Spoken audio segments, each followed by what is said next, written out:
Welcome to another mini. Makes me laugh. Welcome to another mini. How are we doing today, Manny? Amani, I'm getting over my illness. I Yeah, think I sound better. I look better. we do. Hello, everybody. How are you doing, Amani? How are Hello, you we're doing well. feeling? I'm resting after a very hectic and busy weekend of watching so much college basketball. I'm placing a few wagers, losing a little money. Oh, So hopefully I'll catch up on my sleep by the middle of the week. Also, this is the last week until spring break, and I think out of all six, this will be my sixth spring break teaching. This is the one I'm looking forward to the most because I'm tired.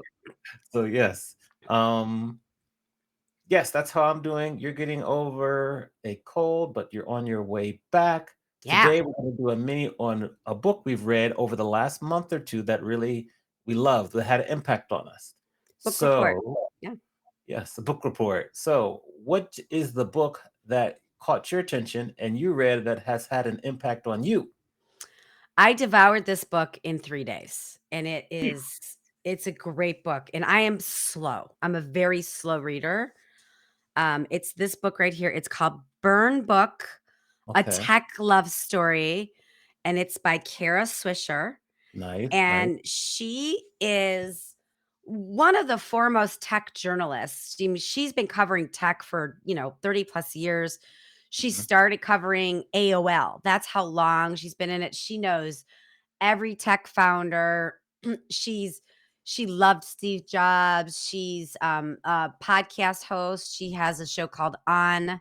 She has a show called Pivot with Professor Scott Galloway, who we love. And this book, it was first of all, on the back of a book, well, it's normally like testimonials or like nice things. On the back of her book, it's it's bad things that tech bro founders have said about her.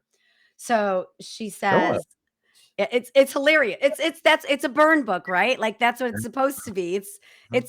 It's very self-deprecating and it's really honest, but like um she's great. Somebody said she would sit on instant messenger all day and harass the shit out of people. And then and then Elon Musk just says you're an asshole. And I'm sorry, we're not supposed to swear, but it's right here. It's on here. I didn't like that's the Okay. richest man in the world. That's what he said. But anyways, it's funny. Like it's very self-deprecating.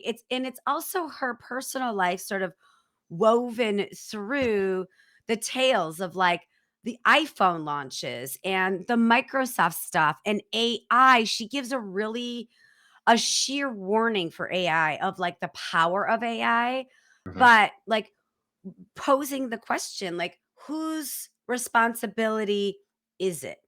Is it the government? Is it the tech founders? Is it the individual using the technology? So she sort of poses these very thought provoking ideas about, like, okay, like we're here. Nobody thought this would blow up the way it has. And there's so much that's great about it, but there's also some stuff that isn't so great about it. So, like, who is responsible for managing the chaos? And it's a little history, a little Mhm. gossip. Okay. Yeah, Okay. it's really good. It's a great book. Okay. What was one or two surprising facts that you learned from reading it? She tells a funny story about one of the Google founders' baby shower and how when she got there, everybody was handed they were handed like little jars of baby food, and you could either wear a onesie or you could wear a fake diaper. And she refused to wear either. She just thought that was disgusting. She's like, there's all these adults and they're infantiling each other, Right. which if you follow a lot of the tech founders, like between like the games and the bean bags and the bright colors, like there is something infantile about it all. So Yeah. she talks about that and how when she got in there, the only other person in the whole party who did not put a diaper or a onesie on was Mayor Gavin Newsom at the time. He's obviously Mm. the governor now, but the mayor. And she said, why aren't you in a onesie? How did you get out of it? He's like, I knew you'd take a picture of me and write about it, so I didn't. Uh, But then like later, I saw because I went to see her March 6th. She spoke on her book tour. She spoke in Menlo Park when I was in San Francisco, and Governor Newsom actually interviewed her. So that was where they actually like became friends, and you could tell by how they interacted that they have a very long mutual respect relationship, which I thought was pretty cool too. Very Yeah. cool. Oh, good Yeah. story. I like it. Yeah. What about Okay, you? What are you so reading? this What's your book book report here, about? this book, my book report. I love a good book report. I need to do more. Mhm. Me This one is too. called Mind Shift. It's by Mhm. Erwin McManus. It says Okay. it doesn't take a genius to think like one, and he has kind of throughout the book he has these different mind shifts, ways to kind of 'cause we're always working on our mind shift, especially in entrepreneurship. Yeah. Like, it's all about people. You don't need an audience. You can't take everyone with you. They won't get it until you do. You are your own ceiling. That's one of my favorites because it talks about how Ooh. limits we place on ourselves. Talent is a hallucinogen. No one knows what they're doing. That's one of my favorite chapters because he talks about people who are afraid to take risks or afraid to try something new because they don't know how to do it. And he's like, well, no one knows what they're doing. They just do it and acquire the knowledge on the way. That was one of my favorite chapters there. Bitterness and other poisons that will kill you. You find what you are. Be average at almost everything. This was a deep chapter too. Success weighs more than failure. Mm. Ooh, Yes. that's And there's good. no such thing as too much of a good thing. So the chapter on success weighs more than failure. It's true. Like, failure hurts and failure is hard to handle. But when you're successful, that can weigh on you also because then you have to repeat it. You have to get better. People expect you to do it again, whether it's professionally, whether it's you're an athlete, whether you're a singer, writer. The best kind of parallel would be let's look at all these musicians who have had amazing first debut albums and they struggle to have strong follow-up albums. D'Angelo Mm. was one, Lauren Hill's another one that comes to mind.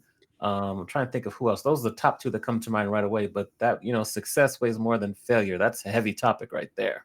That is a heavy topic.